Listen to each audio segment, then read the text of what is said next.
The multiverse bled, from a violent rupture in reality.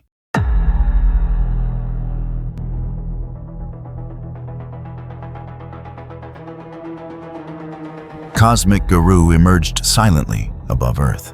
He was a silhouette woven from galaxies, embodying absolute evil with terrifying stillness. Watchtower alarms screamed as the Justice League's fastest champions raced to intercept the godlike threat. Yet, before they could clash, Batman's ultimate contingency activated. A colossal quarantine field snapped shut, encasing Garou in a prison of light. The war for existence had begun not with a punch, but a trap.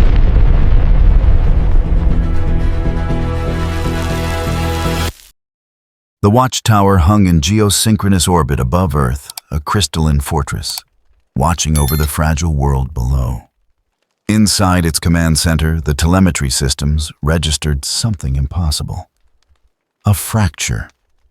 Not in space in the membrane between realities. Batman stood before the primary console, his cowl's display overlaying the raw data with threat assessments. The numbers climbed. Interdimensional shear stress spiking across multiple coordinates. This wasn't a localized anomaly.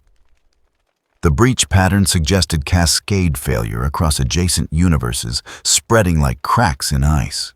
We're seeing dimensional instability across 7 parallel Earths. Cyborg reported his mechanical components interfaced directly with the station's systems. Light pulsed across his synthetic eye as information streamed through his consciousness. The bleed is destabilizing. Whatever's causing this, it's not staying contained to one reality. Superman floated near the observation window, his gaze distant. Beyond the glass, Earth turned in serene ignorance. Metropolis glittered on the night side, unaware that the fabric separating it from infinite other worlds was tearing. How long do we have? Unknown. Batman's fingers moved across the console, pulling up contingency files.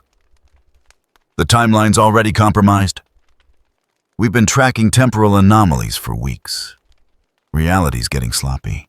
Flash materialized beside them. In a crackle of yellow lightning, his arrival displacing air in a sharp gust. Picked up something in the speed force. The timeline's not just breaking, it's screaming. I've never felt anything like it. The alarms shifted pitch. Red light washed through the command center as the breach signature intensified. On the central display, a visual representation of the bleed showed a wound opening in the space between dimensions. Not a portal, a tear. Raw and uncontrolled. That's multiversal scale.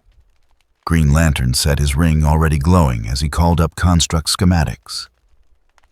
If that spreads to Prime Earth without containment, it won't. Batman's voice cut through the rising tension with absolute certainty. He pulled up a protocol file, its designation stamped in red, Quarantine Pocket Initialization. We're not letting this escalate. Not with the timeline already destabilized. Wonder Woman stepped forward, her hand resting on the hilt of her sword. What are you proposing? Isolation, Batman said. We build a pocket reality around the breach point. Compressed space-time separated from Prime Earth's continuum. Whatever comes through manifests inside the pocket, not here. Superman's jaw tightened. That's a containment strategy, not a solution. We'd be trapping something without understanding what it is. Better than letting it tear through Metropolis. Batman's eyes remained fixed on the data. The bleed's integrity is at 68% and falling. We don't have time for diplomacy. The breach signature flared again. On the display, the wound in reality pulsed like a beating heart. Cyborg's readings spiked his processors, struggling to interpret the energy signature bleeding through from the other side. I'm detecting exotic particles. Nothing in our database matches this composition. Flash's expression grew grim. Whatever's coming through, it's not from our corner of the multiverse. Batman activated the protocol. Throughout the Watchtower secondary systems came online, redirecting power to the dimensional stabilizers. Green Lantern, I need a construct framework. Multi-dimensional lattice capable of holding compressed space-time without degradation. Hal Jordan's ring blazed emerald as he raised his fist. Energy poured from the power ring in geometric patterns, forming a skeletal structure of solidified will. The construct grew, expanding in dimensions the human eye couldn't fully perceive, folding through planes of reality that existed perpendicular to normal space. Framework established. This is going to drain the ring fast. Flash, you're our temporal anchor, Batman continued. The pocket needs a stable time reference, or it'll drift. Can you hold it? Barry Allen nodded, electricity already dancing across his body. I'll lock it to Prime Earth's timeline. But if something inside disrupts the flow, then we reinforce. Batman's tone allowed no argument. Wonder Woman, stand by for intervention if the pocket shows signs of collapse. Superman, you're with me on analysis. I want to know what we're dealing with the moment it manifests. The breach tore wider. Space itself seemed to flinch away from the wound, reality recoiling from the intrusion. Through the gap, something moved. Not matter, not energy, presence. The sensors couldn't quantify it, couldn't reduce it to numbers and graphs. It simply was. Green Lantern's construct framework locked into position around the breach coordinates. The lattice shimmered its emerald edges, defining a boundary between what would be and what must be contained. Ready? Flash became a blur of motion running in patterns that traced equations into space-time itself.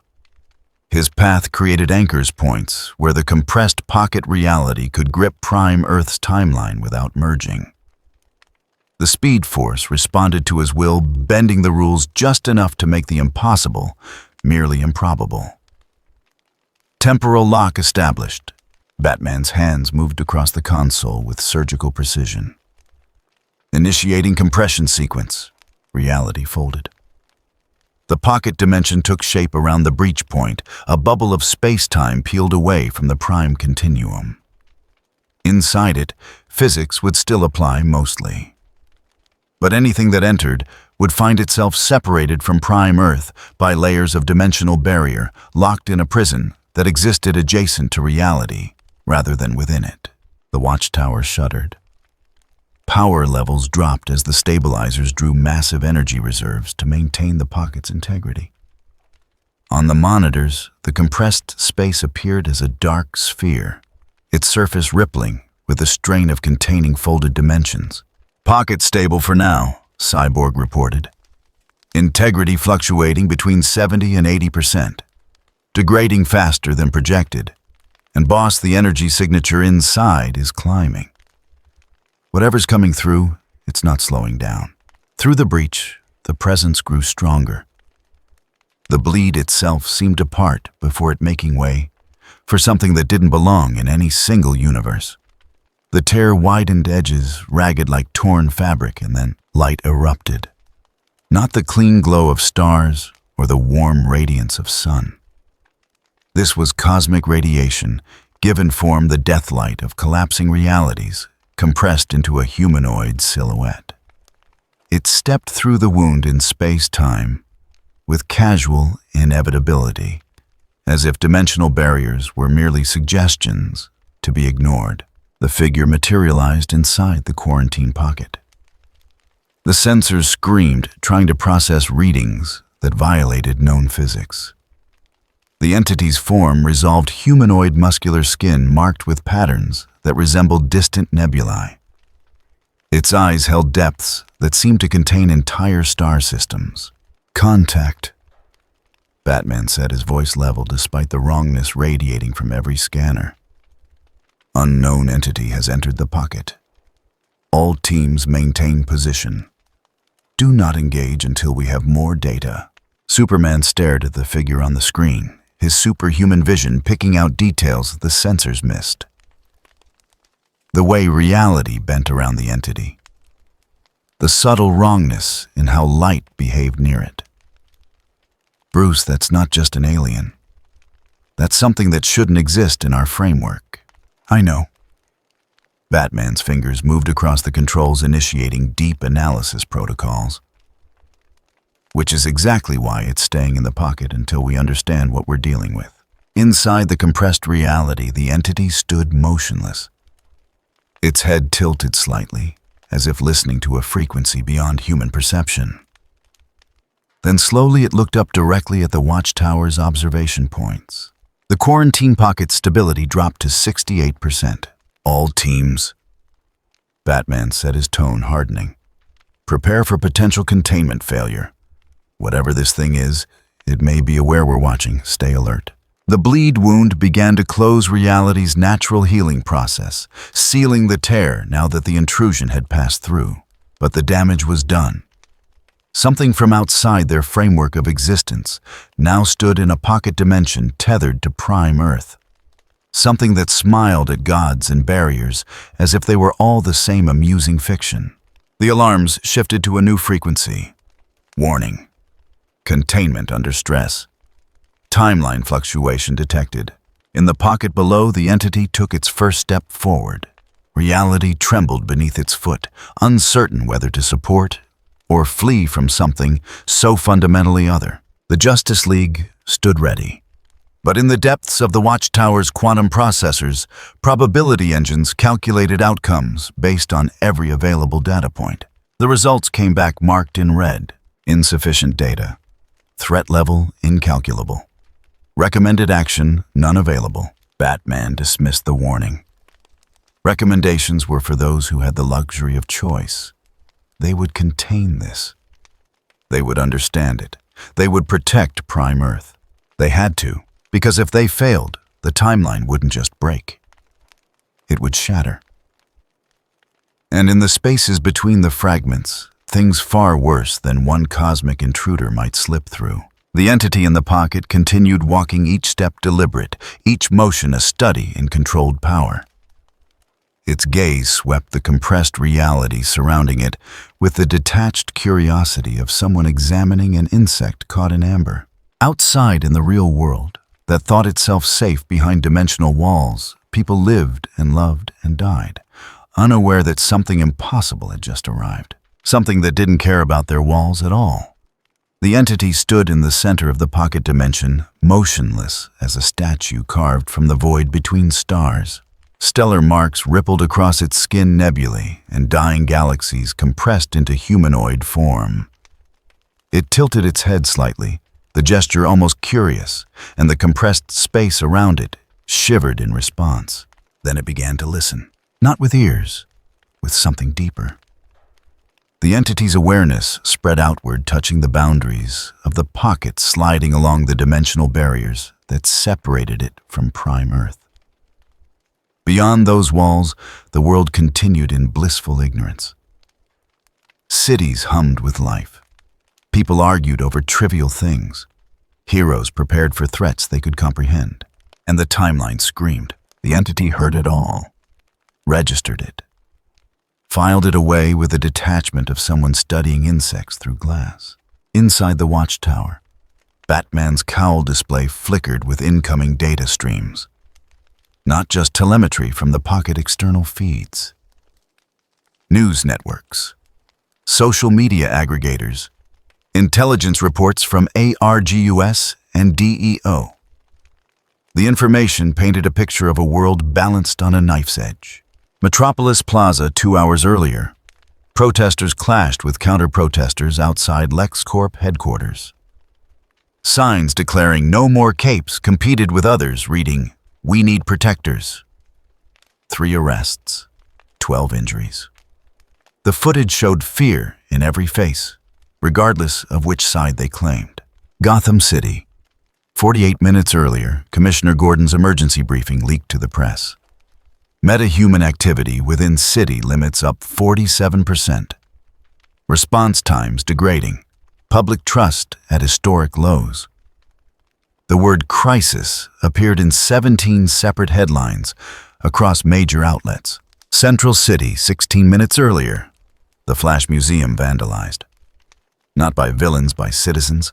Spray paint across the statue's base. Where were you when the timeline broke? The timeline.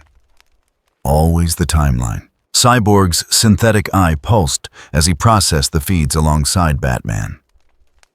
It's getting worse. Reports of temporal anomalies are spiking. People remembering events that didn't happen. Objects appearing from erased timelines. The speed force is bleeding into normal perception. Flash stood nearby, electricity crackling faintly around his boots. His expression carried the weight of someone who'd seen too much, felt the fabric of causality fray beneath his feet too many times. It's not just bleeding. It's hemorrhaging. Every time I tap into the speed force, I see branches that shouldn't exist. Timelines collapsing into each other. Wonder Woman's hand remained on her sword hilt, her warrior's instinct reading the tension in the room. And King Omega. Batman pulled up another file. Darkseid's name filled the header, but the designation beneath it read, Threat Level Omega Class. Intel suggests movement on Apocalypse. Whatever's happening with the timeline, he's noticed. And when Darkseid notices chaos, he doesn't wait, he exploits. Superman floated closer to the primary monitor, his gaze fixed on the entity in the pocket below. We're looking at pattern recognition in the wrong direction. That thing down there didn't choose this moment randomly. It came through when reality was already compromised. Opportunistic predator, Green Lantern said, his ring already running tactical simulations. Waits for the herd to show weakness, then strikes. Or, Superman countered quietly, something that sees a world tearing itself apart and thinks it can fix it. Batman's eyes never left the monitors. Either option ends with people dead if we guess wrong. In the pocket dimension, the entity moved. Not walking, simply existing in a new position, as if space had politely rearranged itself to accommodate the change. It looked upward again, and this time, there was no question. It saw them, knew them, understood exactly what they were trying to do. The nebulae swirling across its face shifted. Not dramatically, just enough. The nebulae swirled in configurations that suggested curvature, implied expression without providing one. No mouth formed. No teeth gleamed in some theatrical grin, but everyone watching felt it. The smile wasn't on its face.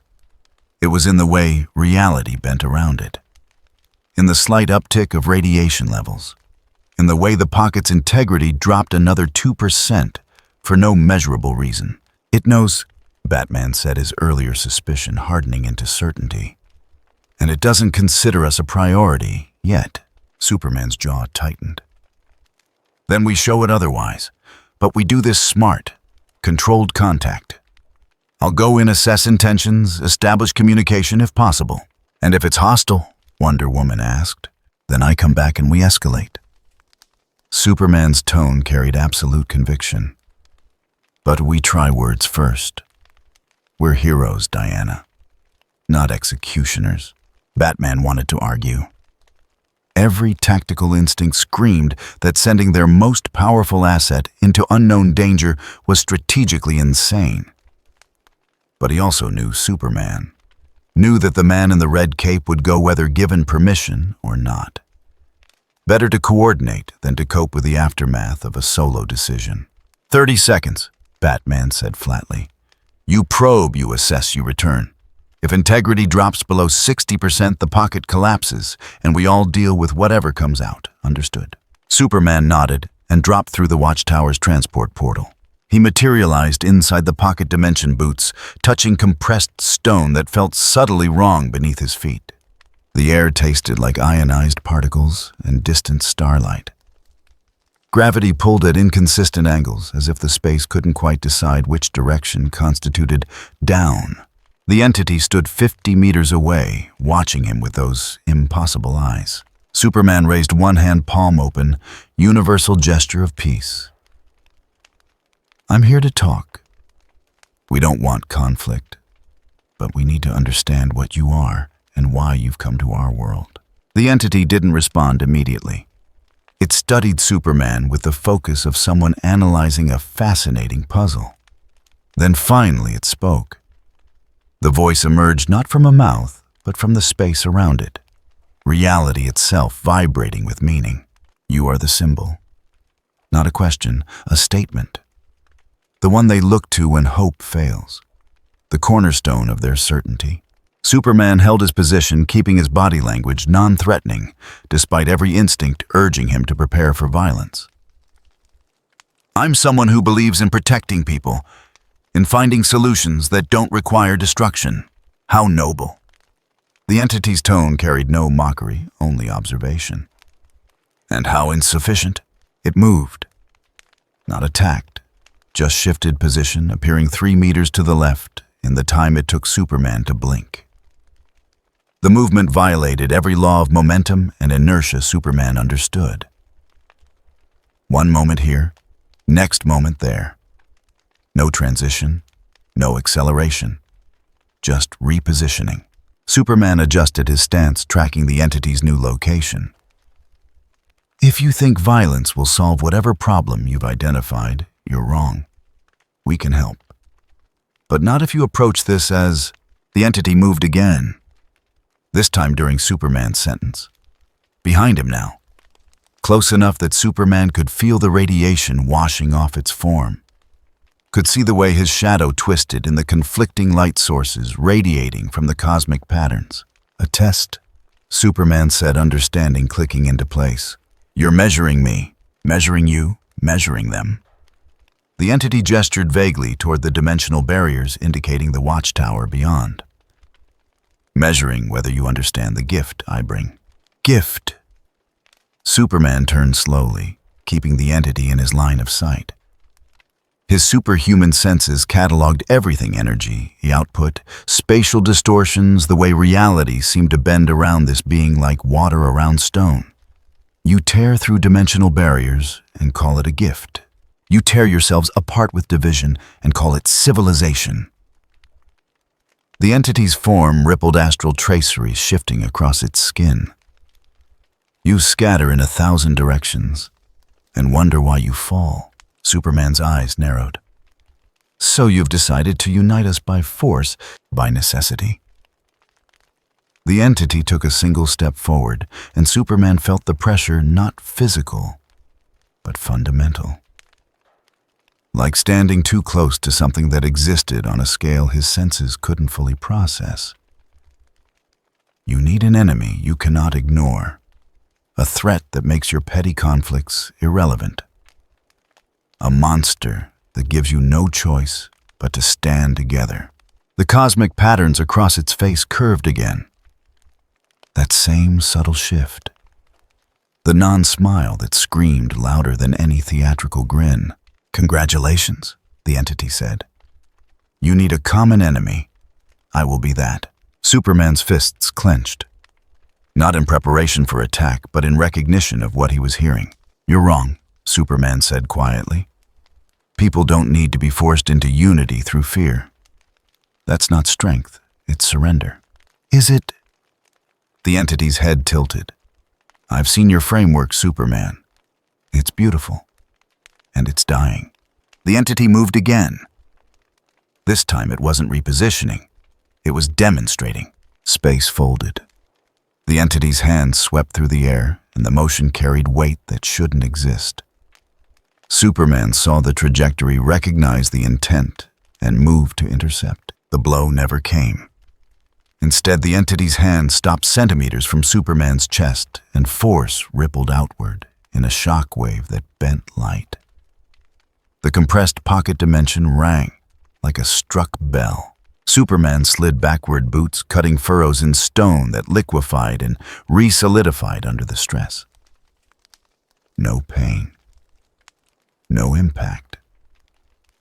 Just overwhelming pressure, the kind that suggested the entity could have done far worse and chose restraint instead. Time's up, the entity said. Return to your watchtower, Superman.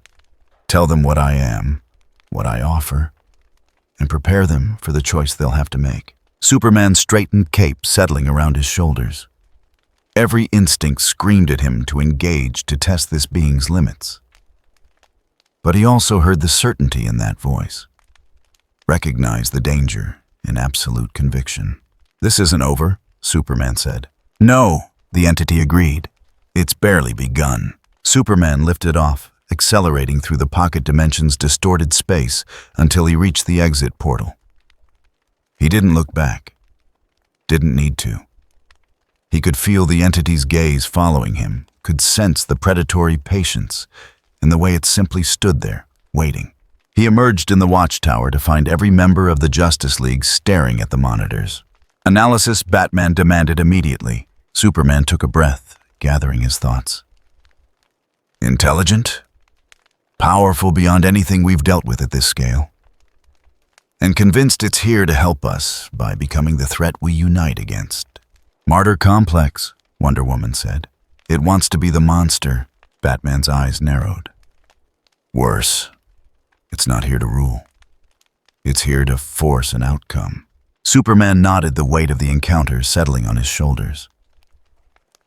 It believes our deaths, some of them, maybe all of them, are acceptable losses if it forces humanity to evolve past our divisions. Flash's electricity crackled brighter. So it's a fanatic. Great! Because those always end well. Green Lantern studied the entity on screen, watching it return to its original position in the pocket's center. How powerful are we talking, scale of 1 to Darkseid? Superman didn't answer immediately. When he did, his voice carried the weight of absolute honesty. It moved faster than I could track. Not faster than I could react, faster than I could perceive the movement. That's not speed. That's something else. The temperature in the command center seemed to drop. Recommendations. Batman's question cut through the spreading tension. Don't engage in prolonged combat, Superman said.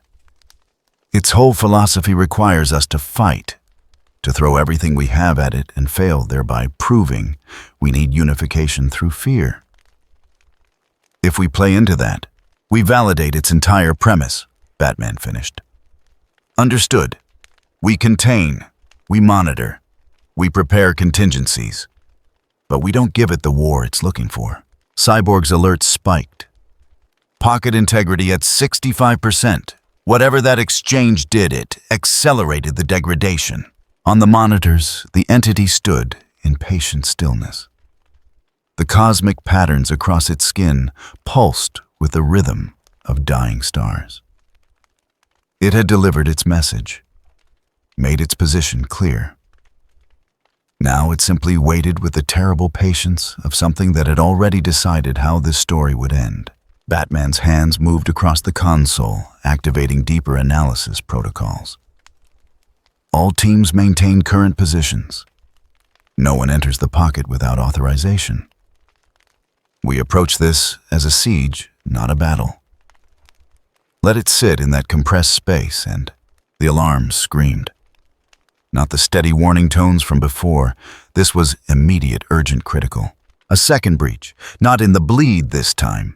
In Prime Earth's own dimensional fabric. Location Belle Reve Penitentiary Black Site Detention Level. Containment status failed. Asset designation Doomsday. And on the monitors, the cosmic patterns across the entity's face curved once more into that terrible non-smile, as if it had been waiting for exactly this. Belle Reve Penitentiary sat in the Louisiana bayou like a tumor on the landscape. Most of the facility handled standard meta-human threats. Criminals with powers manageable enough to warrant incarceration rather than execution. But beneath the prison's reinforced levels, past layers of lead shielding and quantum locks, existed the black site detention grid, where they kept the things that couldn't be killed. The shockwave hit without warning. Not through normal space, through the dimensional substrate itself. The bleed's destabilization triggered by cosmic Garou's arrival, and the pocket dimension's construction rippled outward in ways the Justice League's telemetry hadn't predicted. Reality flexed, and in that moment of weakness, every containment system built on dimensional anchoring failed. Cell 13. Omega's quantum locks disengaged.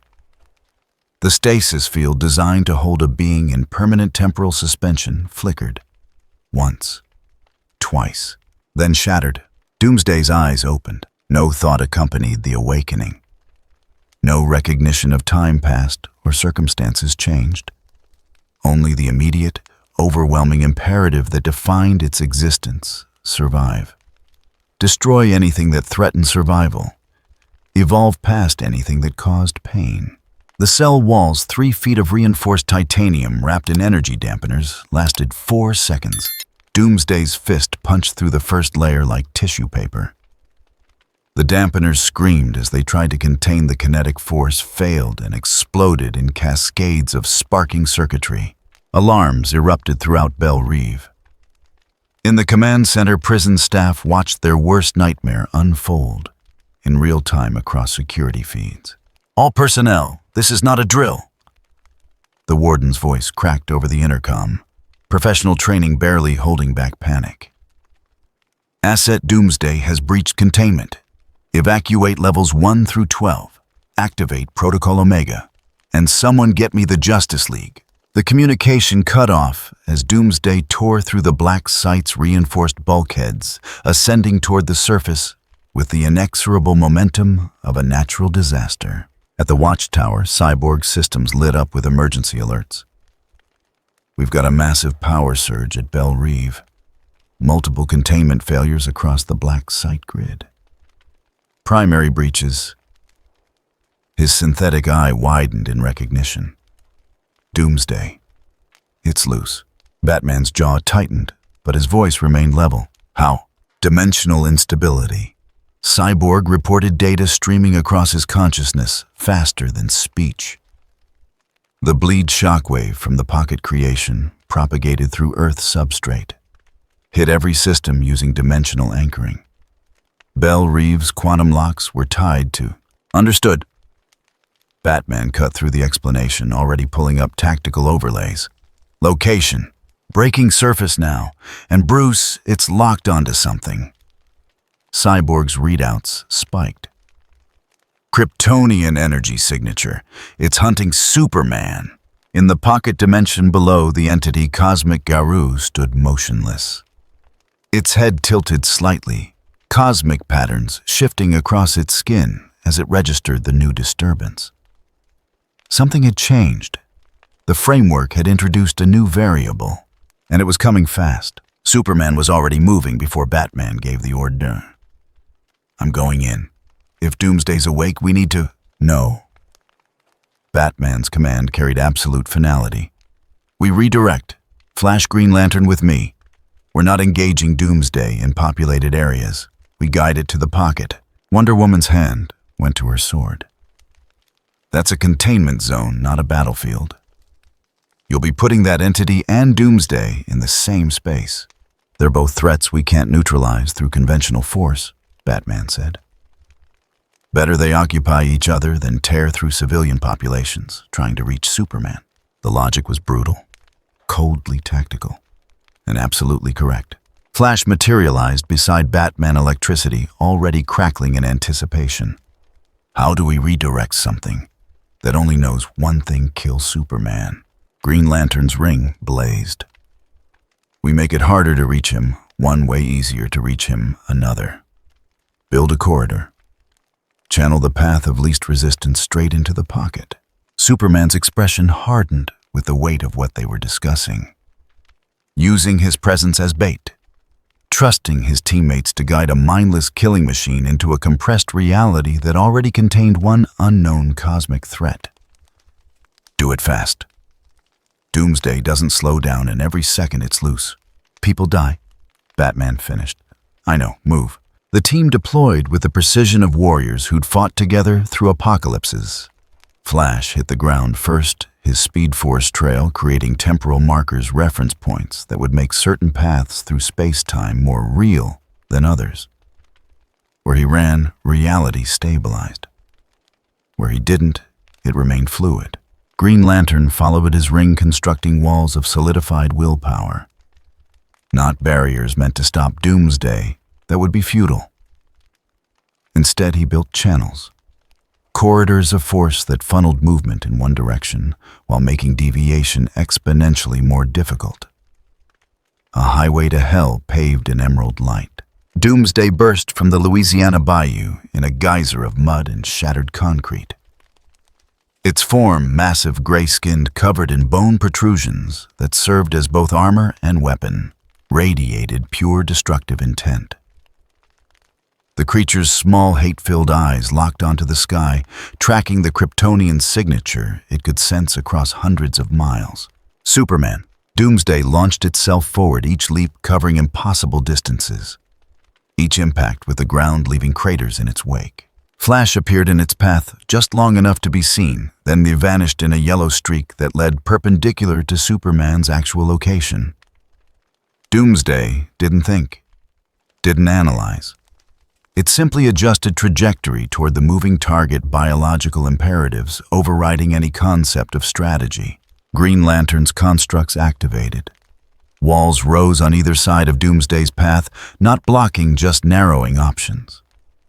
The creature smashed through two of them anyway. But the effort cost momentum, cost time. And with each forced correction, Doomsday found itself herded closer to the coordinates where the pocket dimension's entrance waited. Integrity at 61%, Cyborg reported from the watchtower. The pocket's already stressed from containing the first entity, adding Doomsday. We'll either stabilize the situation or collapse everything, Batman said. Calculate odds. A pause, then 47% favorable outcome. Better than zero. Continue the redirect. Superman hung in the air above the pocket's entrance cape, whipping in winds that existed across multiple layers of reality. Every instinct screamed at him to engage Doomsday directly, to protect his team from the monster that had once killed him. But he also understood Batman's play. Understood that sometimes the hero's job wasn't to fight it, was to be the light that drew moths to flame. He let himself be seen. Let the Kryptonian energy signature blaze like a beacon. Doomsday's roar shattered windows 3 miles away. The creature accelerated, no longer leaping, but running bone spurs on its feet, tearing gouges in the earth with each stride. Nothing else existed. No teammates building corridors, no dimensional anomalies ahead. Just the target. Just the threat that needed destroying. Flash and Green Lantern converged at the pocket's entrance, their combined efforts creating a final funnel point. The moment Doomsday crossed the threshold, Superman moved. Not away, but sideways.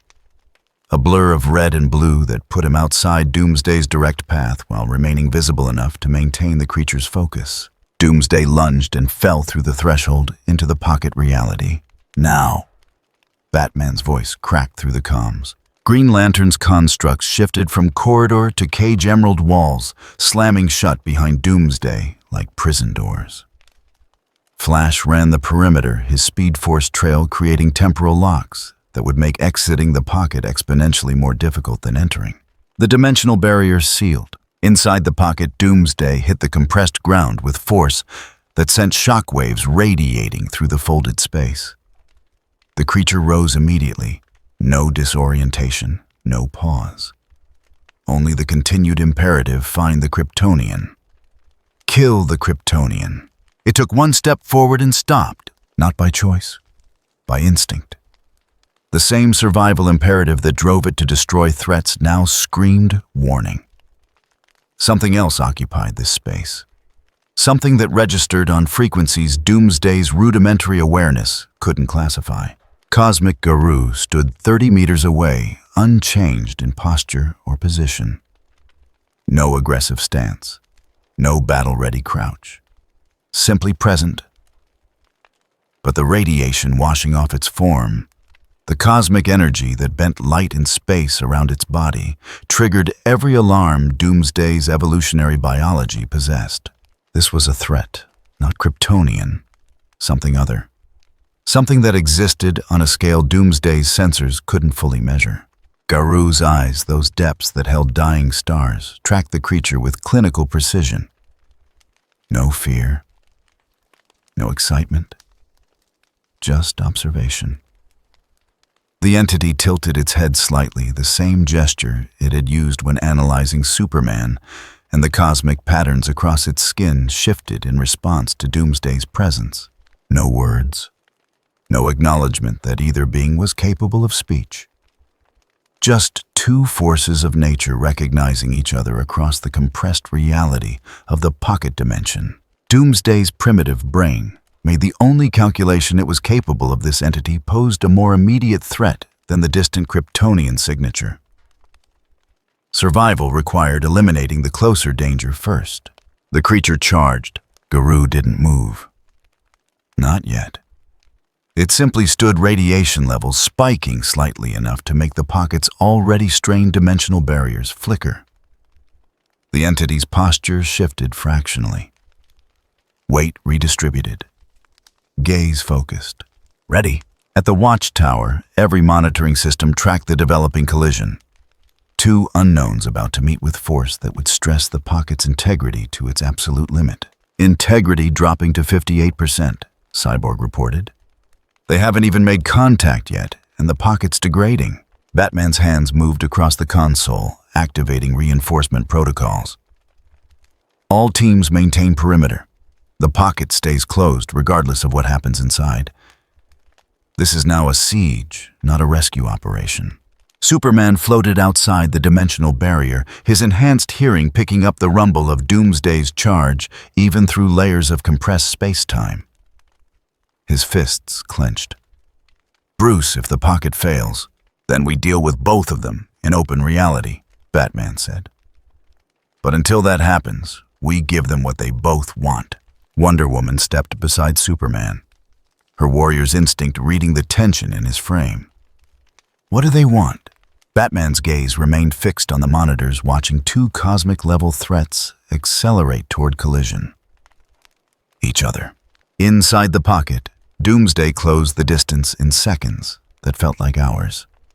Bone spurs leading muscle-bound arms reaching for destruction, the creature embodied pure physical force, stripped of anything resembling thought. And Garou, Cosmic Garou, the entity that had crossed dimensional barriers to deliver its message of necessary unity through fear, finally moved. Not to attack. Not yet. Simply to adjust. To position itself with the same precision a grandmaster places a piece on a board. The collision was inevitable now. Two forces that shouldn't exist in the same reality about to occupy the same space. The pocket dimension held its breath, and in the watchtower, Batman spoke the words that would define everything to come. Now we contain it. Doomsday crossed the 30 meters in 3 bounds. No strategy, no feint. Just overwhelming forward momentum backed by muscle evolved to destroy anything in its path. Bone spurs led the charge like natural battering rams, each one capable of puncturing reinforced steel. Garou moved, not backwards, sideways. A shift so minimal it barely registered as motion. Yet Doomsday's leading strike carved through empty space where the entity had stood a fraction of a second earlier. The creature's momentum carried it forward unstoppable, and Garou was simply elsewhere. No wasted movement. No theatrical dodge. Just precise displacement, as if reality had politely rearranged itself to accommodate the entity's preference. At the watchtower, Superman watched the exchange with growing tension. It's reading Doomsday's movements, not reacting, predicting. Martial analysis. Wonder Woman said, recognition in her voice. I've seen grandmasters fight like that. Every motion contains information. Inside the pocket, Doomsday attacked again. And again. Each strike carried mountain-breaking force. Each movement spoke of countless battles won through pure physical dominance. The creature had killed Superman himself once. Had evolved past gods and monsters. But it had never fought someone who treated combat like mathematics. Garou's hands moved for the first time since the exchange began. Not to block, to redirect. Doomsday's fist came forward in a straight thrust, and Garou's palm met the wrist at an angle. Not opposing the force, borrowing it. Geometry made flesh. The strike's trajectory curved. Doomsday's own momentum carried its arm past Garou's position, and for one instant, the creature was overextended. Off balance, Garou struck. The motion contradicted every survival instinct. When a mountain charged, you moved aside. You didn't walk into its path. But the entity's timing was absolute. At the precise instant Doomsday committed to the tackle, when momentum became inevitable and adjustment impossible, Garou's hand shot out. Not a punch, a grip. Fingers that somehow found purchase on Doomsday's reaching arm, and then physics itself seemed to negotiate terms. Garou pivoted, used Doomsday's own velocity as the fulcrum, redirected several tons of evolved killing machine through an arc that ended with the creature's face meeting the pocket's stone floor at terminal velocity. The impact registered on seismic sensors across 3 states. Doomsday bounced, actually lifted off the ground from the force, and Garou was already moving. Not following up with strikes. Repositioning, creating distance, giving the creature exactly enough time to stand and come again. The creature rose, gray skin showing stress fractures around the impact site. Minor damage, nothing that would slow it. But the fractures proved something crucial. Garou could harm Doomsday, could bypass the creature's legendary durability through perfect technique rather than overwhelming power. Doomsday charged again. No learning yet. The adaptation would come later. Just the same berserk assault that had worked against countless opponents who'd underestimated the creature's capacity for punishment. Garou met the charge head-on this time. No deflection, no redirection. The entity planted its feet and caught Doomsday's double-handed overhead strike with both palms. For one frozen moment, they stood locked, cosmic entity versus evolutionary apex, predator force against force. Then Garou's cosmic patterns flared. Not dramatically, just a subtle brightening like stars burning through morning fog. And Doomsday's downward momentum stopped. Completely, as if gravity itself had filed an objection. The creature's eyes, small, hate-filled, burning with pure destructive intent, widened fractionally. Not in fear. Doomsday didn't understand fear. But in recognition that its opponent had just done something that violated the framework of physics the creature operated under. Garou twisted. Still holding Doomsday's wrists, the entity rotated its entire body in a martial movement that carried the grace of practiced form and the force of planetary masses. Doomsday went horizontal, then vertical, then horizontal again, as Garou executed a throw that defied every law of leverage and momentum. The creature slammed into the pocket's far wall, with enough force to crack the dimensional barrier itself. Alarm screamed across the watchtower's systems. Integrity at 49%. Cyborg's voice carried urgency now. One more impact like that, and we're looking at cascade failure. Green Lantern poured energy into the construct framework, emerald light blazing as willpower reinforced reality's strained fabric. How much can this pocket take? Less than what they're giving it, Batman said. But collapsing the pocket releases both of them. We hold. Inside the pocket, Doomsday peeled itself from the wall, leaving a crater in compressed stone that shouldn't be compressible.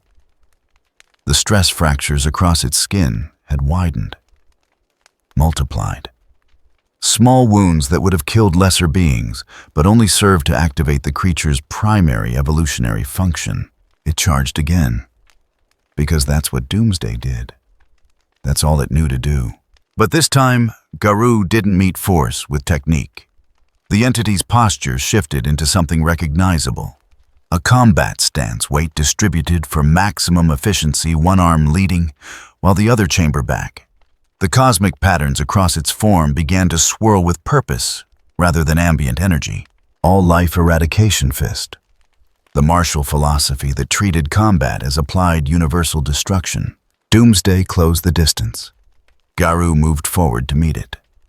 They collided in the center of the pocket with force that made previous exchanges seem gentle by comparison. Garou's leading hand struck Doomsday's charging form, not the head, not center mass, but the shoulder joint where bone met muscle.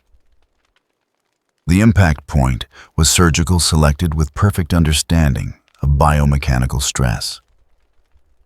The strike carried weight that had nothing to do with muscle mass and everything to do with fundamental forces compressed into a focused point. Doomsday's forward momentum reversed. The creature slid backward, boots cutting trenches, but Garou was already following. Not relenting, not giving space to recover. A combination 3 strikes in the span of a heartbeat. Ribs, knee, temple. Each impact calculated, each one exploiting the creature's own density and mass as weaknesses rather than strengths. Physics weaponized against biology that thought itself above physics. Doomsday swung back, and Garou ducked under the wild haymaker. Stepped inside the creature's guard and delivered an uppercut that started low and carried through with the full rotation of the entity's cosmic enhanced form. Doomsday left the ground. The creature crashed down 10 meters away, crater-forming impact, sending debris cascading across the pocket's warped landscape. It rose immediately, hurt now. Truly hurt. Stress fractures becoming actual damage, but still functional. Still driven by the only imperative it understood. Garou stood in ready stance, breathing unchanged cosmic patterns, pulsing with steady rhythm. No fatigue, no exertion, just readiness for the next exchange. And that's when the entity shifted approach. The cosmic energy around Garou's form began to intensify. Not the ambient radiation that had been washing off since its arrival, something more focused, more deliberate. The patterns across its skin spiraled inward, concentrating toward the entity's core, and the temperature in the pockets spiked. All life eradication fist applied at the atomic scale. Energy output increasing, Cyborg reported. Radiation levels jumping. I'm seeing signatures consistent with... His voice caught. Nuclear fission. It's initiating atomic-level reactions in its own cells. Batman's jaw tightened. Brace for impact. Doomsday charged again, too damaged now. To maintain caution, too enraged to recognize the change in its opponent's energy profile. The creature's survival instinct screamed warnings it couldn't interpret, registered threats it had no framework to understand. Garou met the charge with a single step forward. No complex technique this time. No martial redirection or geometric perfection. Just overwhelming force delivered with absolute precision. The entity's fist drove into Doomsday's center mass. And at the point of impact, cosmic energy detonated in a controlled nuclear reaction that turned flesh into fission chamber. The explosion was contained, directed. Every joule of energy focused inward through the vector of Garou's strike rather than radiating outward in wasteful display. This wasn't destruction for spectacle. It was applied annihilation. Doomsday's torso caved inward. Bone spurs shattered. Gray skin split along stress lines that spread like spiderwebs. The creature's roar became a strangled wheeze as its internal structure failed, under forces that bypassed conventional durability entirely. The entity staggered backward, and for the first time since emerging from Belle Reeve's containment, genuine damage showed across its form. Not surface wounds, not temporary setbacks, catastrophic structural failure. Garou didn't pursue, didn't deliver follow-up strikes or waste motion on ensuring the kill. The entity simply stood energy, signature dimming to baseline, and watched as Doomsday collapsed. The creature hit the ground hard, twitched once, went still. At the watchtower, silence stretched across the command center. Every monitoring system confirmed the same impossible reading. Vital signs negative, Cyborg said quietly. Doomsday is dead. Superman stared at the monitors, not quite believing what the telemetry showed. That's not possible. Doomsday can't be killed the same way twice. It's evolved past conventional. That wasn't conventional, Batman interrupted. It bypassed physical durability by attacking at the atomic level. Nuclear fission inside biological tissue. He paused. Elegant, brutal, effective. Wonder Woman's hand remained on her sword-hilt warrior. Instinct screaming that victory never came this easily. It's not over. Doomsday's primary adaptation isn't surviving damage. It's coming back immune to what killed it. Flash looked between the monitors and his teammates. So what, it just resets, gets up with a patch update? Every single time, Superman confirmed. Death isn't the end for Doomsday, it's the lesson plan.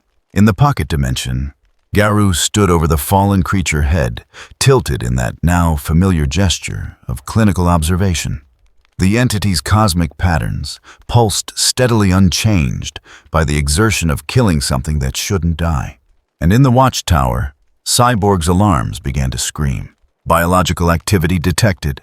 Cellular regeneration initiating. Time to resurrection. Numbers scrolled across his consciousness faster than speech could convey. 30 seconds. And boss, the cellular structure is already different. It's adapting before it even wakes up. Batman's expression remained neutral, but his hands moved across tactical overlays with increased urgency. Green Lantern flash reinforced the pocket. Whatever happens next, we're not opening that door. Inside the compressed reality, Doomsday's corpse began to twitch. The evolution had begun. The cellular regeneration didn't follow normal biological patterns. Doomsday's tissue knitted back together in cascades that defied conventional healing, bones fused without calcium deposits. Muscles reconstructed without scarring, organs reformed at speeds that suggested reality itself was being rewritten rather than repaired. At the watchtower, Cyborg's readings spiked across every spectrum. Resurrection accelerating. Standard Doomsday revival takes 3 to 5 minutes. This is happening in under 40 seconds. Batman's eyes narrowed. The bleed interference. Dimensional instability is feeding into its evolutionary mechanism, making it adapt faster. Flash said, Speed Force crackling with increased urgency around his form as he reinforced the pocket's temporal anchors. Great. Because slow and unkillable wasn't bad enough. Inside the pocket, Garou stood motionless over the regenerating corpse. The entity's head tilted in that clinical gesture of observation, the energy across its form, pulsing steadily as it watched Doomsday's cells perform their impossible resurrection. No attempt to interrupt the process, no preemptive strike to prevent the revival. Just patient analytical waiting. Wonder Woman's hand tightened on her sword hilt.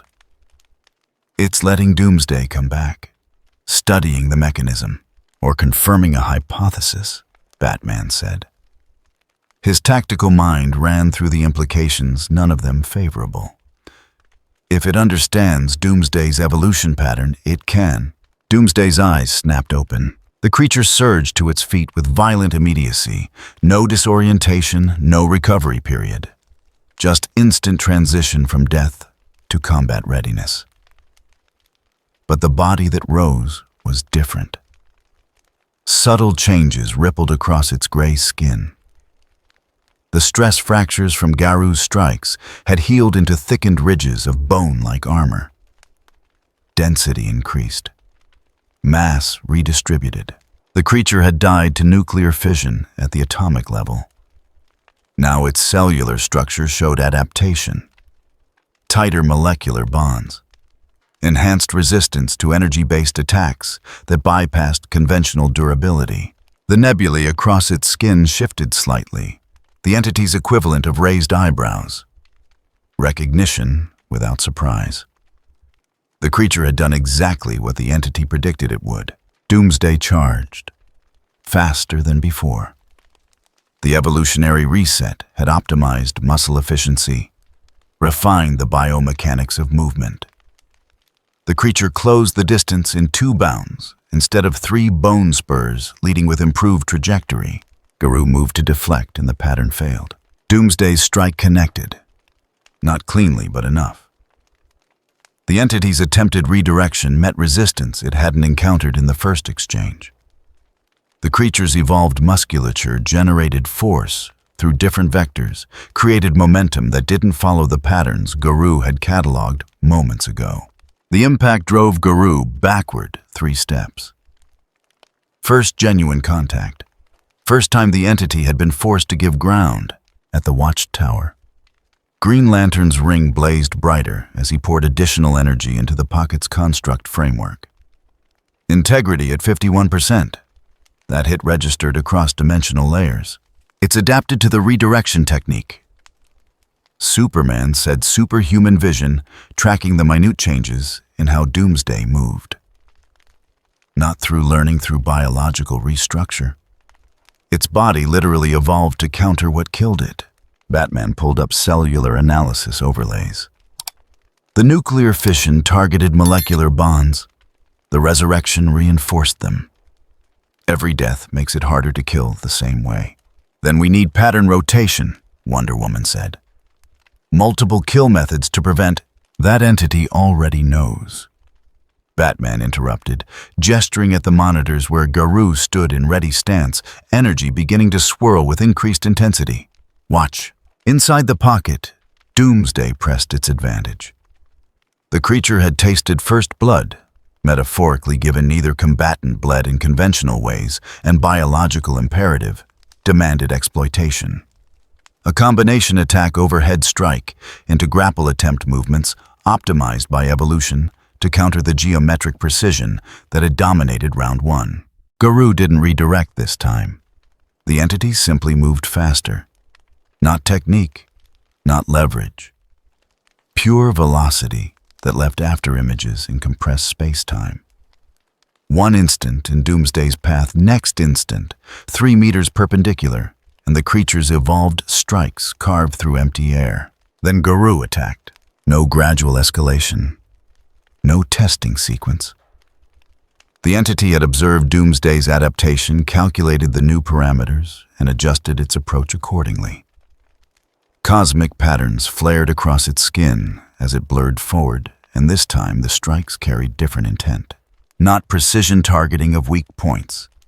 Volume, overwhelming offensive output that gave Doomsday no time to establish counter patterns. A dozen impacts in the span of 3 heartbeats, each one carrying force that bent space around the point of contact. Doomsday weathered the assault.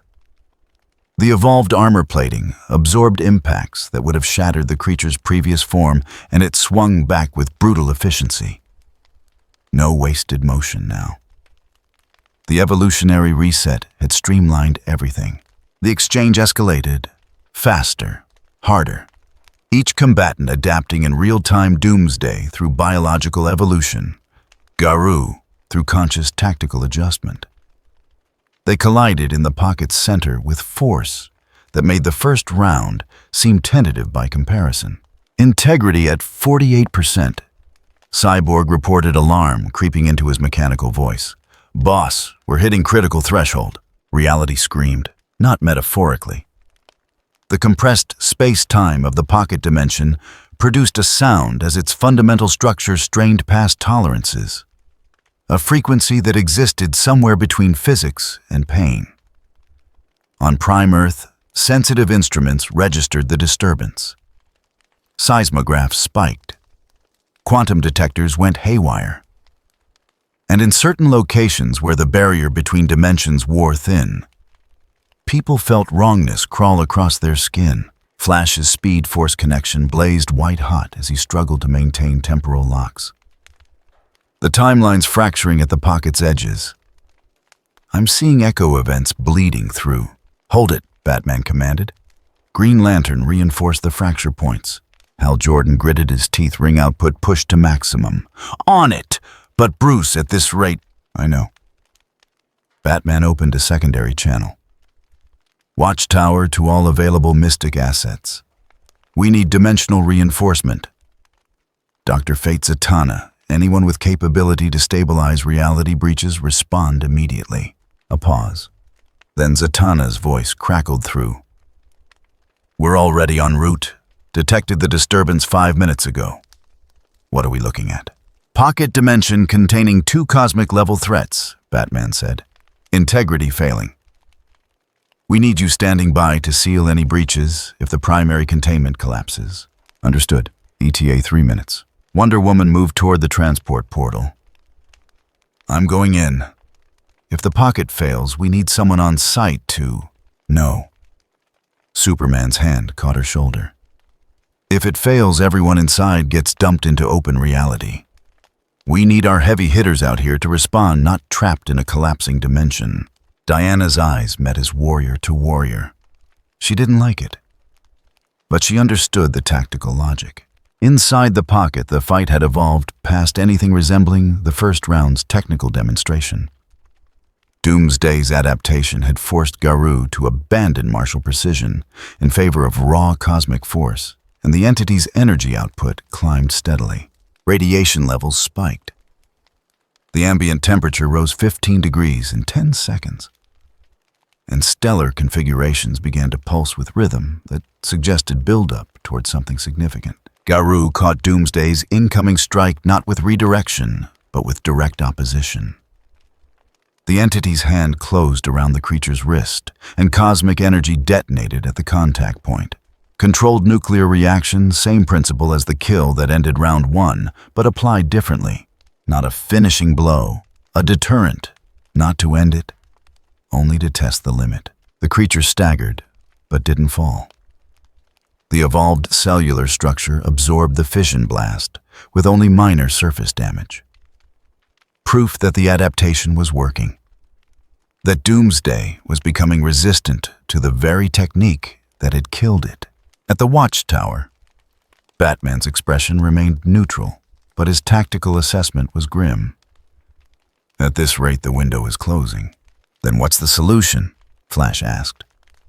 Keep escalating until something breaks. Something will break, Cyborg said, monitors filling with structural analysis. Question is whether it's Doomsday, that entity, or the pocket containing them. Inside the pocket, Garou's evasion pattern changed. The entity stopped retreating, stopped giving ground. Its cosmic patterns stabilized into a different configuration, not the swirling chaos of uncertain calculation, but the focused geometry of decision made. The pocket's integrity dropped to 42%. Alarms cascaded through the watchtower's systems. And on Prime, Earth temporal anomalies began manifesting echoes, bleeding through dimensional barriers that could no longer contain them. In Central City, a clock tower's hand spun backward for 3 seconds. In Metropolis, a construction worker blinked and found himself standing 5 feet from where he'd been. In Gotham, Commissioner Gordon's files flickered with entries that hadn't existed, then disappeared. The timeline was fraying. Fate and Zatanna on station, Cyborg reported, establishing containment circles at the pocket's threshold. Good, Batman said. We're about to need them. Doomsday charged again, evolved muscles propelling it forward with optimized force bone armor, leading like a biological battering ram. And Garou met it head-on, not with nuclear fission, not with martial redirection, with something different. The entity's form blurred, and for one instant, energy across its form compressed inward, all that radiation, all that energy focused into a single point at the center of its mass, then released. The shock wave wasn't visible, wasn't audible. It simply was a pulse of force that propagated through every layer of reality simultaneously. Doomsday's charge stopped dead. The creature hung suspended in mid-stride, caught in a moment where physics couldn't decide which laws applied. Garou struck. A single palm strike to Doomsday's center mass, and the accumulated cosmic energy discharged through the point of contact, like lightning finding ground. The creature's evolved armor shattered. Dense bone plating that had resisted nuclear fission cracked under force that attacked at a level deeper than molecular cohesion at the lattice that held matter together. Doomsday flew backward, slammed into the pocket's far wall, and the dimensional barrier shrieked as gravitational anomalies rippled outward from the impact site. Integrity at 39%. Cyborg's voice carried genuine alarm now. We're losing containment. Dr. Fate's ethereal voice resonated through the communications channel. The barriers between realities grow thin. We can reinforce, but not indefinitely. Whatever conclusion approaches it must come soon. Inside the pocket, Doomsday peeled itself from the crater it had created. More damage than before. Deeper structural compromise, but still functional. Still driven by the only imperative it knew. Survive, evolve, destroy. The creature's body already began the healing process. Cellular structure analyzing the new attack pattern, preparing adaptations for the next resurrection. Garou stood in ready stance, the glow across its form matching the rhythm of controlled breathing. The entity had rotated methods, had demonstrated it could kill Doomsday in different ways. But the problem remained unchanged. Every death made the creature harder to kill. Every resurrection brought it closer to becoming unkillable, and the pocket containing them both was running out of time. At the watchtower, Batman stared at probability calculations that offered no favorable outcomes. The tactical equation was simple and brutal. They couldn't let either combatant escape, couldn't separate them without releasing both, and couldn't maintain containment indefinitely. Escalation is no longer a solution, he said quietly. It's the problem. Something had to give. The question was what? And when Doomsday charged again, and the entity's aura flared brighter as the entity prepared for round 3. Doomsday rose from the second death faster than the first. 18 seconds. The bleed's dimensional corruption fed directly into the creature's evolutionary mechanism, now accelerating resurrection beyond anything recorded in Justice League archives. The body that stood was no longer recognizably the same beast that had escaped Belle Rive. Thicker armor plating, denser musculature, and across its gray skin, faint patterns that resembled circuit traces, biological adaptations beginning to interface with the dimensional energy saturating the pocket. The creature was evolving to exploit the very instability threatening to collapse their prison. At the watchtower, cyborg systems processed the implications faster than organic minds could follow. It's integrating bleed energy into its cellular structure. Each death isn't just making it immune to specific attacks, it's evolving toward dimensional manipulation. Batman's eyes never left the monitors. How long until it can breach the pocket on its own? Unknown. But the progression is exponential. Cyborg pulled up predictive models that painted increasingly dire scenarios. If this continues, we won't need to worry about containment failure. Doomsday will just walk out. Superman's fists clenched. Every instinct demanded action. But tactical reality held him in place, watching two cosmic threats tear reality apart, while humanity's greatest heroes stood helpless outside the cage. Inside the pocket, Garou observed the resurrected creature with that same clinical focus. But something had changed in the entity's posture. A subtle tension. A fractional shift in weight distribution that suggested recognition of a problem without solution. Doomsday charged. No preamble, no delay. The creature had died twice and learned nothing except how not to die the same way again. Bone spurs leading dimensional energy crackling along its evolved armor like static electricity, it closed the distance with velocity that made previous exchanges seem sluggish. Garou didn't evade this time. The power within it erupted with intensity that made all previous displays seem restrained. No longer the controlled pulse of measured power, this was escalation. Deliberate, calculated, and fundamentally different in purpose. The air around Garou distorted, not from heat, from gravity itself bending under localized stress. The entity raised one hand, and Doomsday's charge slowed. Space itself became reluctant to allow forward motion. Then Garou reversed the field. Doomsday, several tons of evolved killing machine, suddenly weighed nothing.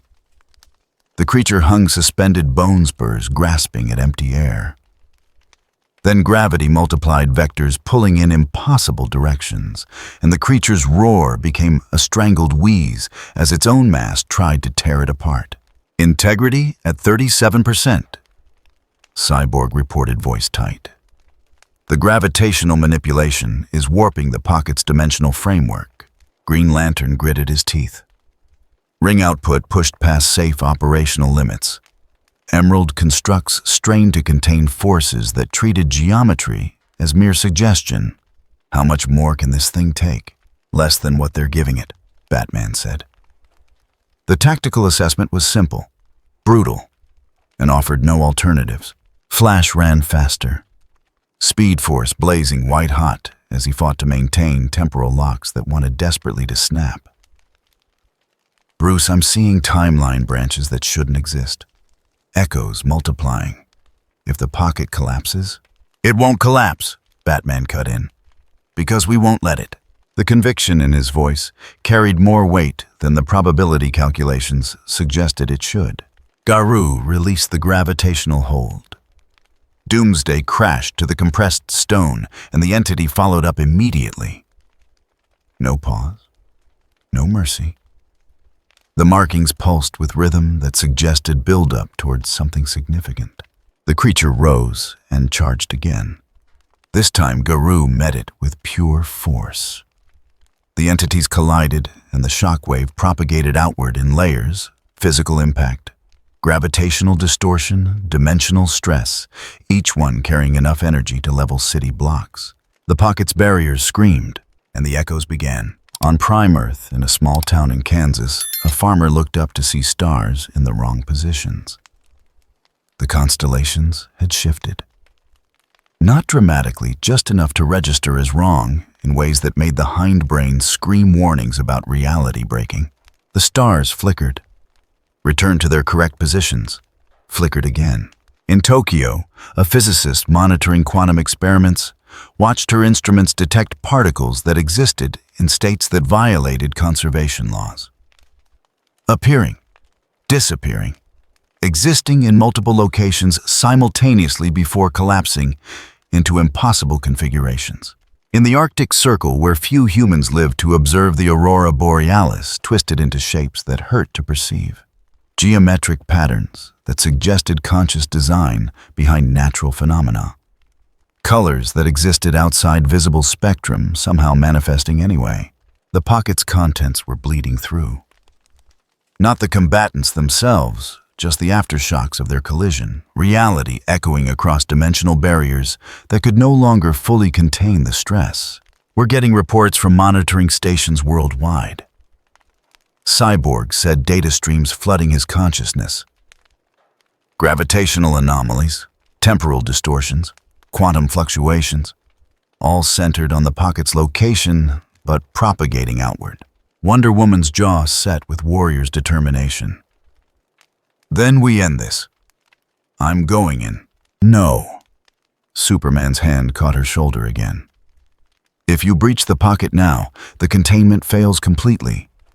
We hold the line, while reality tears itself apart." Diana's eyes blazed with frustrated fury. "There must be." "There isn't." Batman's voice carried the weight of calculations, run 1,000 times, with the same grim result.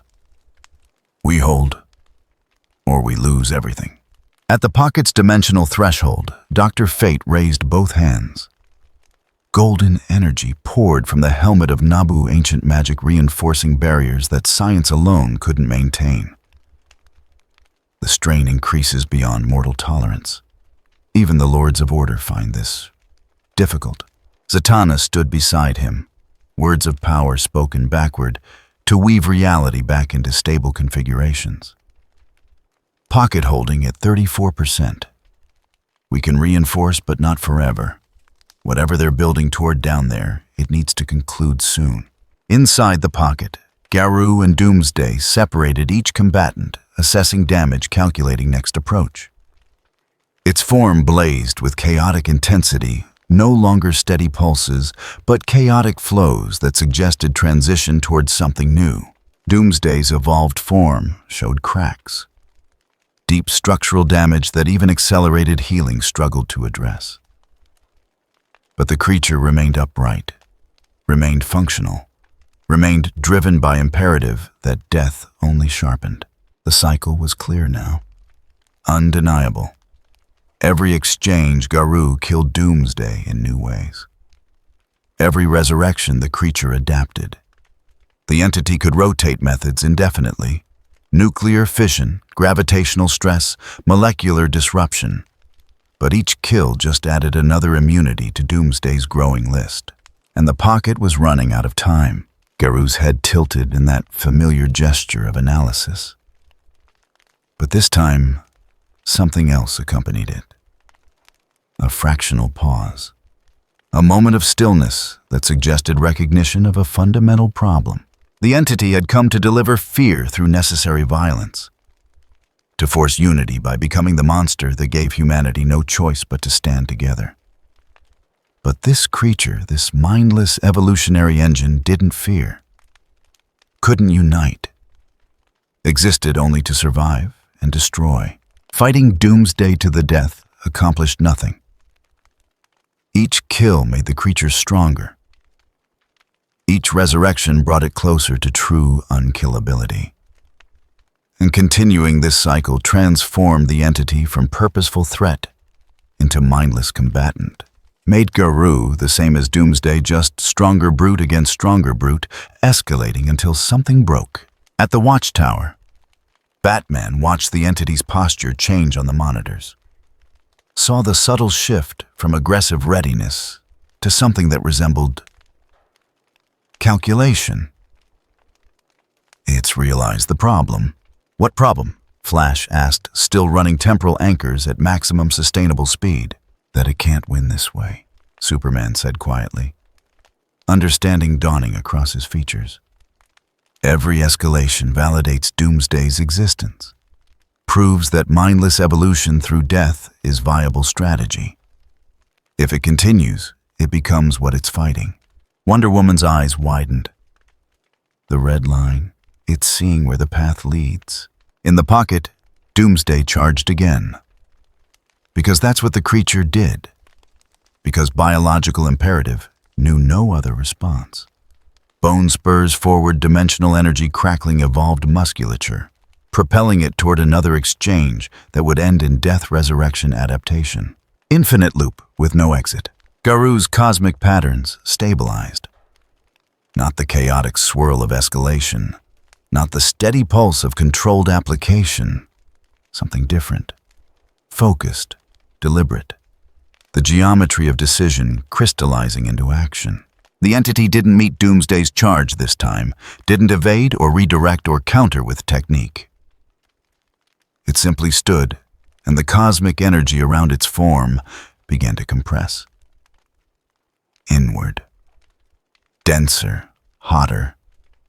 Building toward threshold that made nuclear fission seem gentle by comparison. Energy signatures spiking. Cyborg reported alarms cascading across every monitoring system. This is beyond anything we've recorded. I'm detecting radiation consistent with stellar collapse. Gamma-ray burst levels.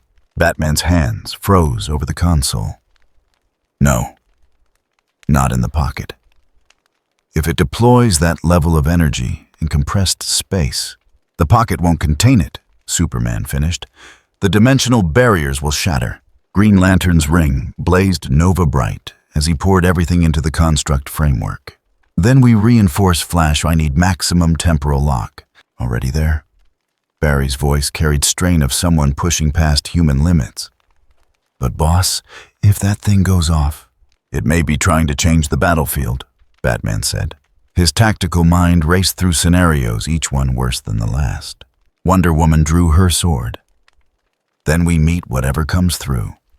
Together. She didn't step forward, but the blade was ready. In the pocket, the cosmic compression reached critical threshold.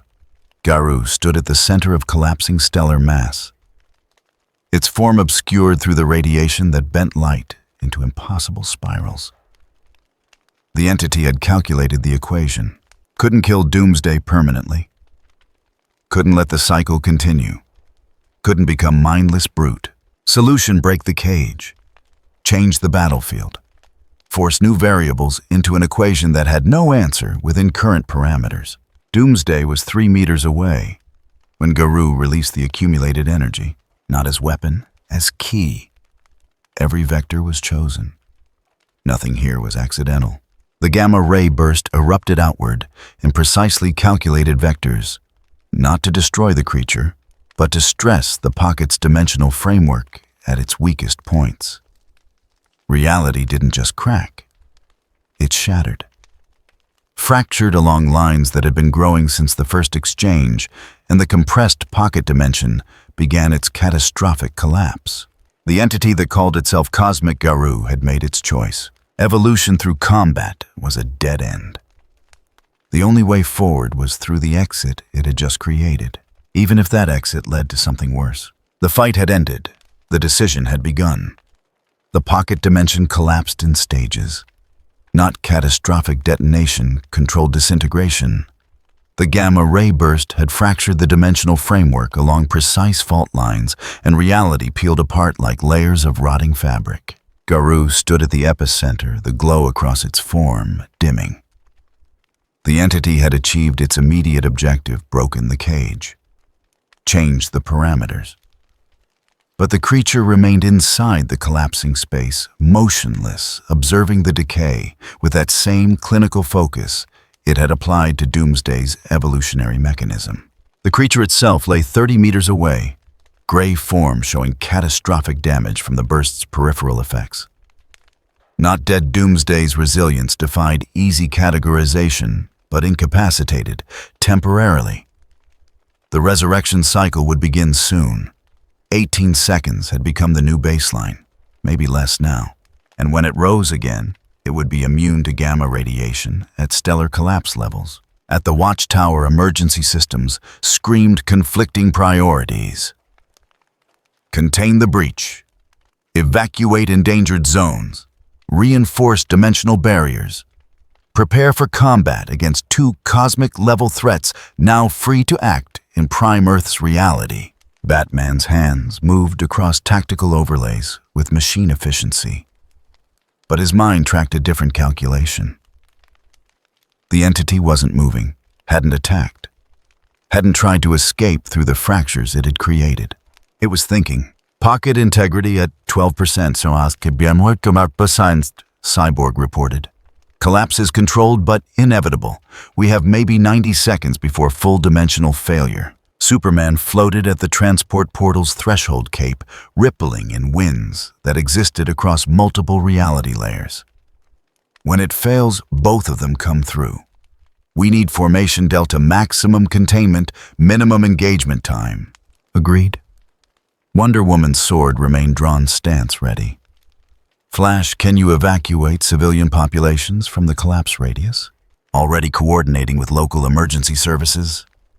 Barry said, though the strain in his voice suggested he was operating on fumes. But if those two decide to fight in populated areas, they won't fight. Batman interrupted. All eyes turned to him. Look at its posture. It's not preparing for combat. On the monitors, Garou stood in neutral stance. No aggressive positioning, no energy buildup. Just stillness, broken only by the slow pulse of the markings across its form, the visual equivalent of breathing. Green Lantern frowned. Then what's it doing? Calculating. Batman pulled up behavioral analysis overlays that tracked every micro movement since the burst deployment. It broke the pocket deliberately, created an exit, but it's not taking it. Superman's eyes narrowed, superhuman vision piercing dimensional barriers to observe Garou directly. Because the exit doesn't solve the problem. Doomsday comes through too. The cycle continues just in a different location. Exactly. Batman's fingers stilled over the console. It's realized something, and we're about to find out what. Inside the collapsing pocket, Garou's head tilted. The gesture had become familiar over the course of 3 brutal exchanges, clinical observation, analytical processing, the physical manifestation of thought occurring on scales human cognition couldn't naturally access. The entity's gaze moved from Doomsday's broken form to the fracturing dimensional walls, watched reality peel away in slow motion, revealing layers of structure beneath structure. The pocket wasn't just collapsing, it was dying. And in its death, Garou saw something that changed the equation. Entropy, not the abstract thermodynamic concept. The actual observable process of ordered systems degrading toward chaos. The pocket dimension had been constructed as compressed space-time artificial reality maintained through constant energy input. Now that maintenance had failed and the structure was reverting to its natural state, which was nothing, Doomsday twitched. First sign of resurrection beginning. Cellular regeneration initiating, despite damage that would have atomized lesser beings.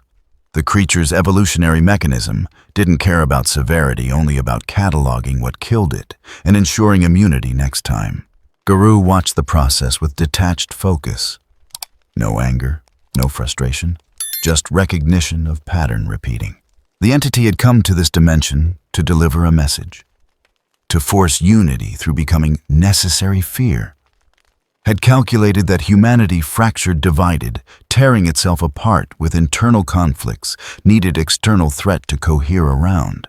Had believed that playing monster with purpose was different from being monster without reason. But Doomsday had taught a lesson the entity hadn't anticipated. There was no difference between purposeful destruction and mindless evolution if the outcome was identical. Garou could rotate kill methods indefinitely, could escalate power output until galaxies trembled, could become the ultimate threat that forced humanity to unite or perish, and in doing so, would become exactly what it fought: a creature that existed only to survive through increasing lethality. A brute with cosmic power instead of biological evolution, but a brute nonetheless. The red line wasn't about power level. It was about purpose degrading into process. If Garou continued fighting Doomsday, optimizing tactics to overcome evolutionary resistance, adapting strategies to counter adaptive biology, the entity would transform from conscious agent into reactive mechanism, would lose the very quality that separated it from the mindless creature lying 30 meters away, would become Doomsday with intelligence, which was somehow worse. At the Watchtower, Dr. Fate's ethereal presence manifested through the communications channel. The dimensional collapse accelerates beyond mystical intervention. Whatever occurs next will occur in Prime Earth's reality. All teams defensive formation, Batman commanded. Non-lethal containment protocols. We separate them, isolate both threats, and he stopped. On the monitors, Garou had moved. Not toward the fractured dimensional walls offering escape. Not toward Doomsday to finish what the burst had started. Toward the pocket's center, where the collapse was most advanced. Where reality was thinning fastest into primordial nothing. Superman's expression shifted from combat readiness to something approaching understanding. It's not looking for exit. It's looking for solution. The pocket's decay had revealed structure beneath structure. And at the deepest layer, past compressed space-time, past dimensional framework, past the mathematical scaffolding that gave reality shape, there was only entropy. The natural state all ordered systems eventually returned to, and Garou saw in that decay the answer to an impossible problem. You couldn't kill Doomsday permanently. Every death made it stronger. Every resurrection brought it closer to true immunity. Fighting it validated its entire existence as evolutionary engine. But evolution required time, required linear progression from one state to another, required the framework of causality where death preceded adaptation and adaptation enabled survival. What happened when you removed time itself? Not by moving faster or manipulating temporal flow, the speed force could accelerate or reverse time, but couldn't eliminate it. But entropy. Entropy was the arrow of time made manifest. The direction causality flowed. The reason effects followed causes instead of preceding them. At the end of entropy, there was no time, no causality, no progression from state to state. Just end. Garou's cosmic patterns pulsed with new rhythm. Not escalation, not combat preparation. Understanding crystallizing into decision. The entity couldn't defeat Doomsday through superior force. Couldn't outlast its evolutionary adaptation. Couldn't escape without bringing the problem along. But it could remove the creature from time entirely. The pocket's collapse was revealing the path. Through the decaying dimensional structure, Garou could sense something beyond a place where reality had already finished its long slide into maximum entropy, where time itself had run out. The end of time, not metaphorical heat death billions of years distant. Actual temporal terminus that existed outside the normal flow of causality. a place DC's cosmology recognized, but rarely touched the final moment when the universe's last energy differential equalized and nothing could change anymore. Evolution required change.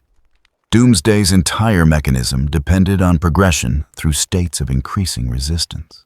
In a place where change couldn't occur, what would the creature become? At the Watchtower, Batman's analysis algorithms flagged a behavioral shift. It's not positioning for combat or escape. It's examining the collapse structure. Looking for something, Wonder Woman said. Superman's eyes widened in recognition.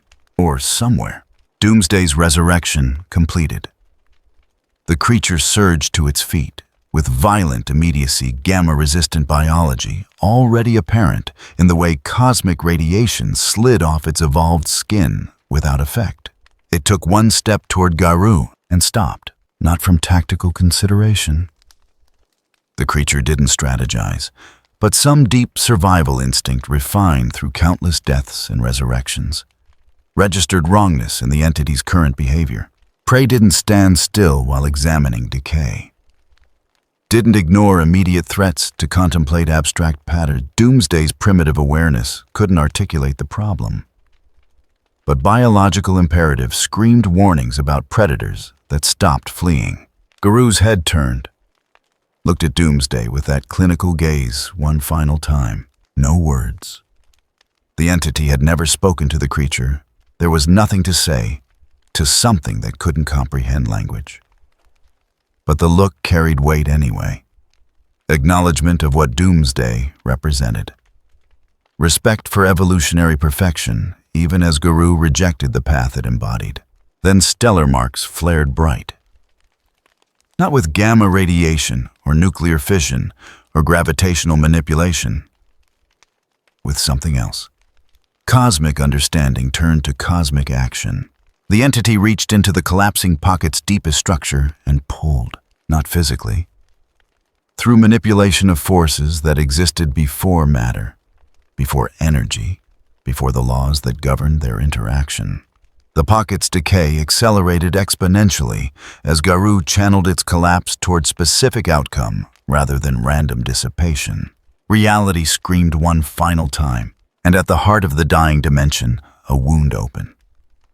Not into another universe, or parallel Earth, or compressed space. Into the end of time itself, the aperture appeared as absolute black. Not darkness from absence of light, but void from absence of possibility. No photons escaped because time didn't exist to carry them. No heat radiated because thermodynamic processes required temporal flow to operate. Just ending, pure and complete. At the Watchtower, every monitoring system went haywire simultaneously. Readings that made no sense. Temporal markers pointing to dates that exceeded computational limits. Entropy measurements indicating heat death that shouldn't exist within the observable universe. "What is that?" Flash whispered, his Speed Force connection recoiling from proximity to something that violated its fundamental nature. "Terminus," Dr. Fate said. And for the first time, the Lord of Order's voice carried something approaching awe. The final moment.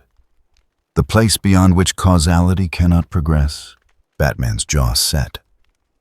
It's creating a trap, a prison without bars. Worse, Superman said quietly. It's creating oblivion. In the pocket, Doomsday's survival instinct overrode all other imperatives. The creature recognized existential threat, even if it couldn't articulate why. Recognized that the black aperture represented something worse than death. It charged not toward Garou, but away from the void, toward the fractured dimensional walls, and the escape they offered into Prime Earth's reality. Garou moved, not to block, not to redirect. The entity simply positioned itself in the narrow space between Doomsday's trajectory and escape. And when the creature tried to change course, Garou adjusted with perfect precision, a dance of vectors and inevitability. Each of Doomsday's attempts to evade met with minimal correction that funneled its momentum toward the aperture. The creature roared, not rage this time, but something that almost resembled fear and biological imperative screamed against approaching the black.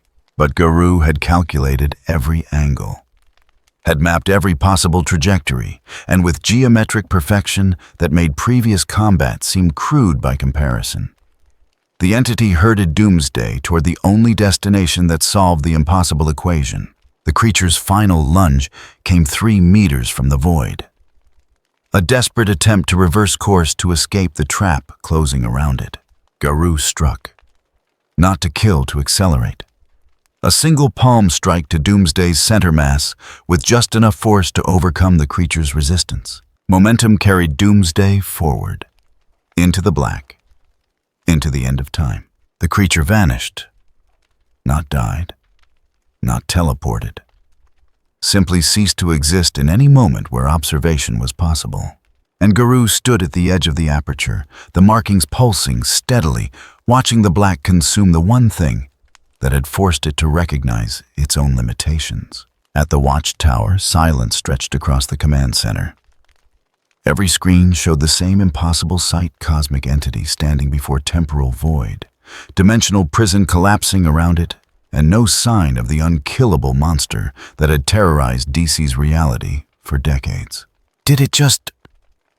Flash couldn't finish the question. Remove Doomsday from causality, Batman said. His voice carried no triumph, no relief, just recognition of what had been witnessed. Not killed, exiled. To a place where evolution can't occur because time doesn't flow. Wonder Woman lowered her sword fractionally. Is it permanent? Nothing is permanent, Dr. Fate said. But Doomsday's return would require the end of time itself to release what it has claimed, which means, for all practical purposes, Superman finished, it's over. The aperture began to close.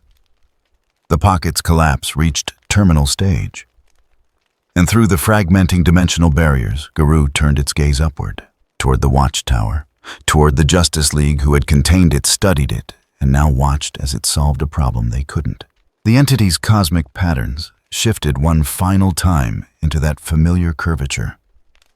Not quite smile, not quite expression, but everyone watching felt it.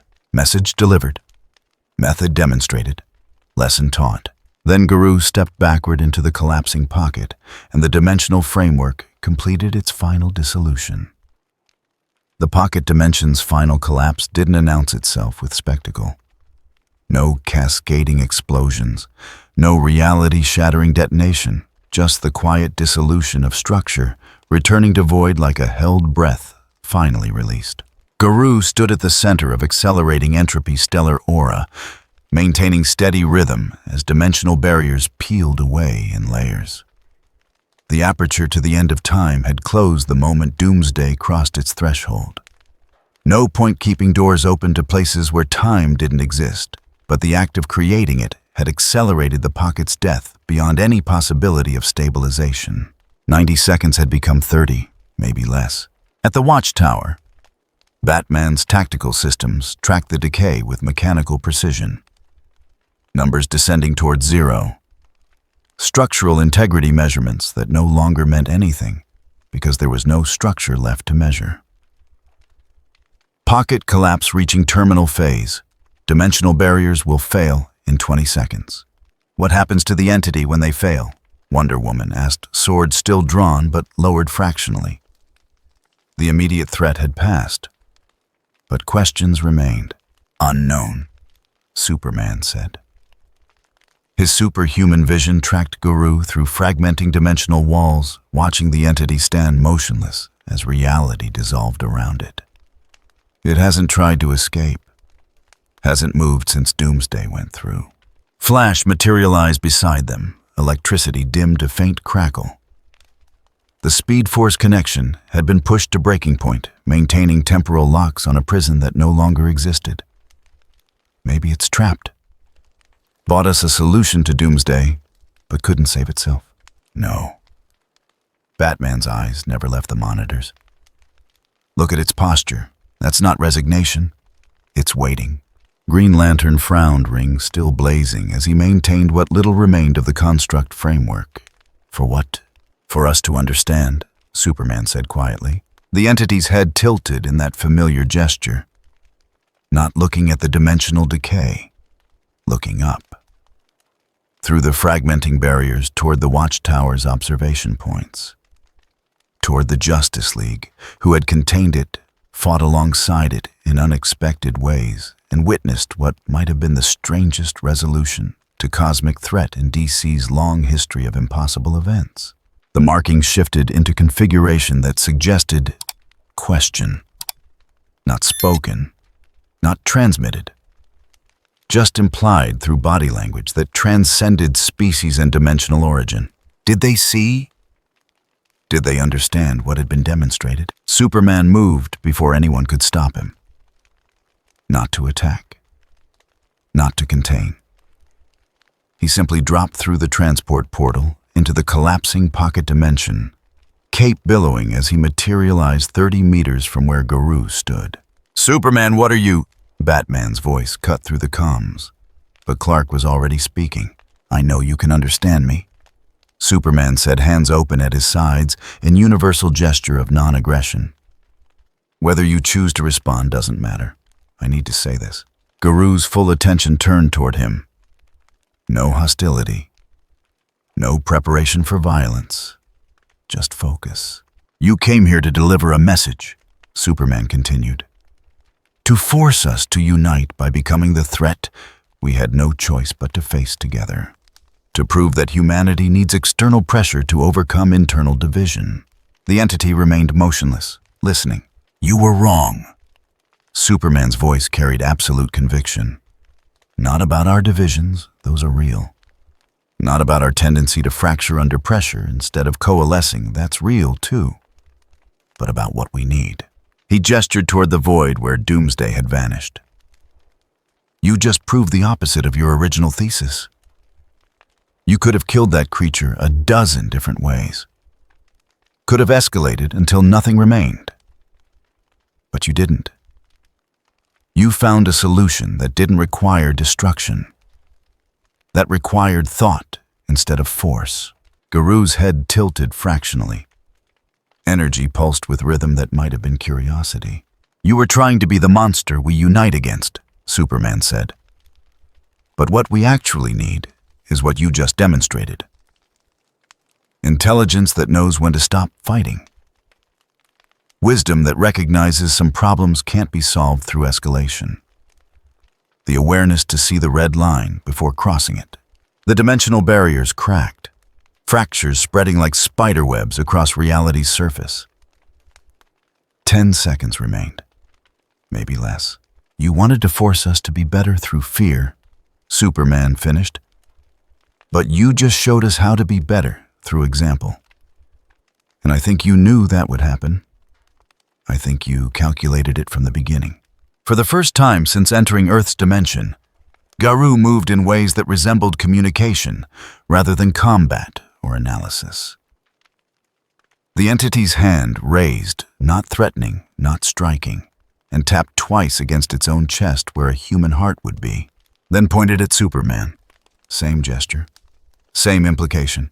"You see because you look with this. Not with fear, not with power. With the thing that makes you what you are." Superman nodded slowly. Understanding passing between beings from different realities through language that existed before words. The dimensional barriers shattered. Reality rushed in to fill the vacuum where compressed space-time had existed. The pocket collapsed completely, releasing its remaining contents into Prime Earth's normal causality. Alarms screamed across every monitoring system as two cosmic-level presences manifested simultaneously in Earth's atmosphere. Garou and Superman. The entity floated in open space above the planet, its radiance bright against the void. Below Earth continued its rotation in blissful ignorance, 7 billion people, unaware of how close they'd come to cosmic catastrophe. Unaware that something impossible had arrived, fought, solved an unsolvable problem, and was now preparing to leave. The Justice League materialized around them through various means. Flash via Speed Force, Green Lantern via Ring Flight, Wonder Woman and Batman in the Javelin. all maintaining defensive posture but not engaging, not attacking, just witnessing. It's not staying. Batman observed reading body language through a lifetime of tactical analysis. Look at how it's positioning relative to the bleed fractures. It's preparing to leave. Through the same path it came, Wonder Woman said, back to wherever it originated. Garou's gaze swept across the assembled heroes one final time. No words, no speeches, just acknowledgement of what had passed between them. Of battles fought and lessons demonstrated. Of problems solved through means that neither side had anticipated. Then the entity did something unexpected. It looked directly at Batman, held the detective's gaze for 3 full seconds, and the cosmic patterns across its face curved into that familiar, not quite smile one final time. Recognition, respect. From one person who refused to rely on power alone to another who had built entire career on that same principle. Batman's expression remained neutral, but something in his eyes shifted. The barest hint of acknowledgement in return. The entity turned toward a fracture in reality, not the one it had entered through, but a new wound in the bleed created by the pocket's collapse. Space itself parted like curtains before Garou's presence, revealing glimpses of dimensions beyond. Universes where physics followed different rules. Realities where the framework humanity operated under was merely one option among infinite variations. Wait! Flash called out, Speed Force crackling with renewed intensity. Just wait. What was the point of all this? What were you trying to prove? Garou paused at the threshold, looked back, raised one hand, and made a simple gesture, fingers spread wide, then brought together into fist, then opened again. The motion carried meaning clear across any cultural divide. Divided, united, divided again, the cycle repeating. Humanity's natural state, unless given reason to break it. The entity stepped through the fracture into the bleed, and reality sealed behind it like water closing over stone. The cosmic presence that had terrorized the Watchtower's sensors fought doomsday to mutual standstill and solved an impossible problem through pure geometric perfection, was simply gone. Silence stretched across the Justice League's communications channel. Each hero processing what they'd witnessed, what it meant, what they'd learned about themselves through encountering something that operated under completely different framework. Finally, Wonder Woman spoke. Did we win? Doomsday's gone, Green Lantern said. Exiled to the end of time. That's a win by any measure. But the entity escaped, Flash pointed out. Mission was containment. We failed. Did we even Superman? Superman floated closer to where the bleed fracture had sealed. It came to deliver a message. It delivered one, just not the message it originally intended. Batman's expression remained unreadable, elaborate. It wanted to force us to unite through fear of external threat, Superman said. To prove that humanity needs common enemies to overcome division. But it couldn't go through with it. Couldn't become the mindless threat because that would have made it no different from Doomsday. So instead, it showed us something else. What? Wonder Woman asked. That intelligence matters more than power, Batman said, understanding clicking into place. That knowing when to stop escalating is more important than knowing how to escalate. That some problems require solutions outside the obvious framework. Superman nodded. It came as monster with purpose, left as teacher with lesson. Flash scratched his head. So we're calling this a win. We're calling it complicated, Batman said, which is appropriate given what we just witnessed. Green Lantern's ring dimmed to baseline levels, the immediate crisis finally recognized as resolved. What do we tell people? How do we explain what happened? We don't, Batman said flatly. Doomsday's containment breach is logged as recaptured and relocated to specialized facility. The dimensional anomaly is classified as temporary instability now resolved. The entity's presence is restricted to need to know only. Bruce, Superman started. He's right, Wonder Woman interrupted. The world is already fracturing under the weight of too many impossible things. Adding cosmic entities that rewrite our understanding of reality won't help people sleep better at night. Besides, Batman continued pulling up post-incident analysis. We have more immediate concerns. The pocket's collapse left residual dimensional stress across 3 continents. The bleed is going to be unstable for weeks, and we need to investigate what happened to Doomsday long-term. Superman's eyes narrowed. You think it might come back? Everything comes back eventually, Batman said. The question is when and how prepared we'll be. Flash looked toward where the entity had vanished.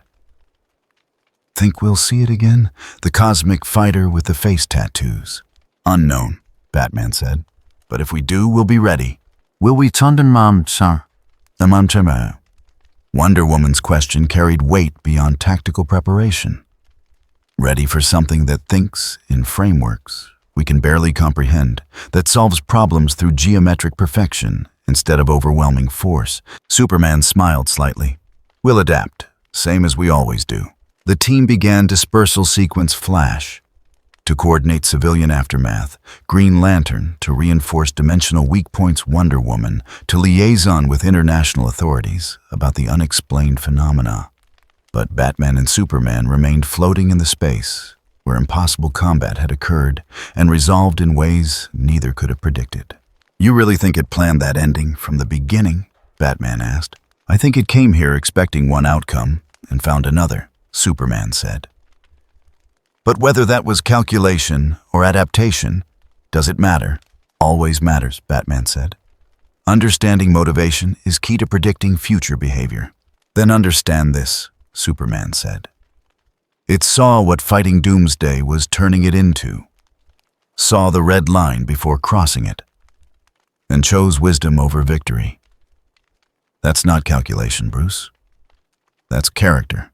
Batman processed that, filed it away with thousands of other tactical assessments and psychological profiles. Character can change. Yes, Superman agreed, which means there's hope. For them, for us, for everyone trying to be better than their worst impulses. Below them, Earth continued its rotation. 7 billion people living, loving, fighting, fracturing, occasionally uniting, and generally muddling through existence, with the same messy complexity that had characterized humanity since its beginning. Divided, united, divided again, unless given reason to break the cycle. The Watchtower's systems logged the incident as resolved. Threat level reduced to baseline. Dimensional stability returning to normal parameters. Just another impossible Tuesday in the DC universe. But in the command center's secure archives, Batman created a new file. Classification cosmic. Designation teacher. Status active observation. Because things that could think in frameworks beyond human comprehension, that could solve impossible problems through geometric perfection, that could recognize red lines before crossing them, those things always came back. The question was what they'd teach when they did, and whether humanity would be wise enough to listen. The end of time existed outside observation, beyond causality. Past the final moment when the universe's last energy differential would equalize and change became impossible. Not future, not past, just terminus. In this place where time didn't flow, a chamber opened. Not constructed, manifested. Reality's final expression of structure before dissolving into absolute entropy. Walls that might have been stone or might have been frozen moments. Floor that existed in superposition between present and absent. And in the center, something moved. Not movement as organisms understood it. Not displacement through space requiring temporal progression. But change occurring anyway, because even at the end of time, certain principles refused complete death. Evolution always finds a way. The gray form lay motionless on non-existent floor. Doomsday. Exiled. Removed from causality by geometric perfection and cosmic understanding. Thrown into the one place where its adaptive mechanism should have been rendered meaningless. Should have been. But the creature's evolutionary drive existed at levels deeper than cellular biology, deeper than genetic structure. At the fundamental layer, where survival instinct interfaced with reality's basic laws. And here at the end of time, those laws were different, not absent, different. The form twitched, bone spurs began to change, not healing, transforming. The creature's biology had adapted to every form of death, every method of destruction, had evolved to past gods and monsters and cosmic entities, had developed resistance to forces that bypassed conventional durability. Now it adapted to the absence of time itself. The gray skin shifted. Patterns emerged across the surface, not the circuit-like traces from dimensional energy integration, but something older. Something that suggested structure beyond biology. Chitin plates rearranged into configurations that resembled armor, but served purposes that transcended protection. The bone spurs elongated, curved, developed ridges that caught light that didn't exist and reflected it in colors that had no names. Evolution in a place where evolution shouldn't occur. A voice manifested. Not spoken, there was no air to carry sound, no time to propagate vibration. But consciousness expressing itself through whatever medium remained when physics had finished dying. Imprisonment is adaptation opportunity. The words held weight, authority, understanding that hadn't existed in Doomsday's primitive awareness. As if exile to the end of time had forced the creature to evolve something it had never needed before. Intelligence. The form rose, no longer moving with berserk momentum or biological imperative. The motion carried deliberation, purpose. The thing that stood in the chamber at the end of time was still Doomsday, the bone structure, the evolutionary mechanism, the fundamental drive to survive through adaptation. But it was also something else, something that had learned to think. Around the chamber, temporal anomalies flickered. Not random disturbances, controlled manipulations. The entity that had been only Doomsday raised when transformed hand and causality bent. Not broken, influenced, shaped by will that had evolved to interface with time's final expression. The chamber's walls showed glimpses, windows into when. Moments scattered across DC's timeline like cards laid out for examination. The 31st century, the age of apocalypse. The moment when Brainiac 5 would attempt to stabilize reality's framework. The instant when the legion of superheroes would face their greatest crisis. All visible, all accessible, all subject to influence by something that existed outside their linear progression. The entity's transformed features, still recognizably Doomsday's bone structure, beneath new configuration, shifted into expression that primitive biology had never managed. Satisfaction. The cosmic entity that had thrown it here had solved one problem. Removed the unkillable threat. Exiled evolution to a place where evolution couldn't occur. But evolution always finds a way. And now at the end of time, with all of causality's history spread out like territory to be claimed, Doomsday had evolved into something that could reach backward through the timeline it had been removed from, could influence, could manipulate, could ensure that the very conditions that led to its creation occurred exactly as needed. Bootstrap paradox made flesh, effect engineering its own cause. The entity moved toward one of the temporal windows. Not the 31st century, not the age of apocalypse. Something earlier, more fundamental. The moment that would eventually lead to a cosmic entity entering DC's reality, to a pocket dimension being constructed. To combat that would drive both combatants toward decisions neither anticipated, to Doomsday being thrown into the end of time, where it would evolve into this. The transformed form reached toward the window bone and chitin hand extending toward moments that had already occurred and were yet to be influenced. And in the chamber at the end of time, something that might have been laughter or might have been the sound of causality, recognizing its own circular nature, echoed through space that existed outside space. Evolution always finds a way. the voice repeated, and the hand touched the window. Across DC's timeline, in moments scattered through centuries of history, subtle changes began to propagate. Nothing dramatic, nothing that would alert cosmic entities or temporal guardians, just small adjustments. Influence applied with surgical precision by something that had evolved beyond simple survival into understanding how to ensure its own existence. The thing that had been doomsday, that was still doomsday, but also something more, withdrew its hand from the temporal window.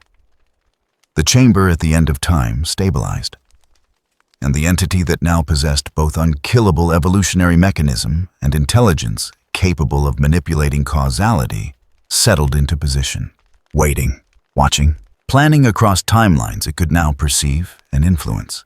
The time trapper had always existed here, would always exist here, had always been doomsday evolved past biology into temporal manipulation. Because evolution always finds a way, even at the end of time, especially at the end of time, the chamber dimmed. The temporal windows faded. And in the silence that existed beyond causality, the entity that had solved the impossible problem of adapting to timelessness continued its work, ensuring the timeline proceeded exactly as needed, ensuring that a cosmic entity would someday throw doomsday into the end of time, ensuring its own existence through perfect temporal loop. The end of time claimed its prisoner, and the prisoner claimed all of time in return.